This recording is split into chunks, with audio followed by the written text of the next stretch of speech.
বিধায়িকার জনকল্যাণমুখী পরিকল্পনায় নতুন সাজে সজ্জিত হতে চলেছে কসবেশ্বরী মন্দির। কমলাসাগরের উন্নয়নের পাশাপাশি কসবেশ্বরী মন্দিরের প্রবেশদ্বার গোকুলনগর রাস্তার মাথায় রাজকীয় গেট ও কমলা দেবীর মূর্তি স্থাপনের উদ্যোগ নিলেন বিধায়িকা অন্তরা সরকার দেব। নির্বাচনী প্রচারে মানুষের স্বপ্ন, প্রত্যাশা ও সমস্যার কথা শুনে যে প্রতিশ্রুতি দিয়েছিলেন, আজ তিনি প্রতিশ্রুতিগুলি পালন করতে চলেছেন। নানা উন্নয়ন প্রকল্পে যেমনভাবে বদলে গেছে কমলাসাগরের প্রধান পর্যটন কেন্দ্র কসবেশ্বরী মন্দির চত্বর, তেমনি বদলে গেছে কমলাসাগরের প্রধান সড়ক সহ বিভিন্ন এলাকার রাস্তাঘাটের চেহারা। বিভিন্ন বেনিফিশিয়ারির মাধ্যমে উপকৃত হচ্ছে সাধারণ মানুষ। ইতিমধ্যে গোকুলনগর রাস্তার মাথা এলাকায় কসবেশ্বরী মায়ের মন্দিরের প্রবেশ পথের প্রবেশদ্বারে কমলা দেবীর মূর্তি স্থাপন ও গেট নির্মাণের সিদ্ধান্ত গ্রহণ করা হয়েছে।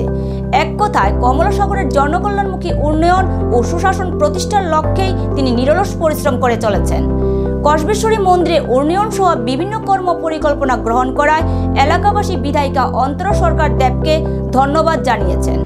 কমলাসাগর বিধানসভা অন্তর্গত রাস্তার মাথা যে মেইন গেট কসবেশ্বরী মায়ের মন্দিরে যাওয়ার পথে, এই গেট আমরা ন্যাশনাল হাইওয়েকে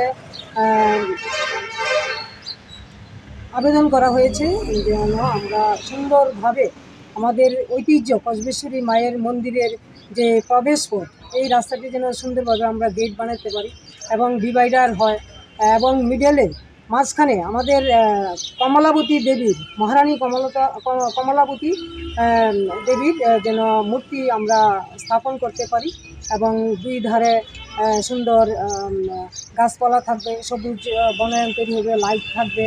আমরা ওই দিশায় কাজ করে যাচ্ছি এবং আমাদের এখানে অটো স্ট্যান্ড আছে, তারাও এখানে দীর্ঘদিন ধরে আছে, তাদের আমরা সাইডে একটা তাদের পার্কের মতো যে অটো গাড়িগুলো থাকতে পারে ওই ব্যবস্থা করার সিদ্ধান্ত নিয়েছি।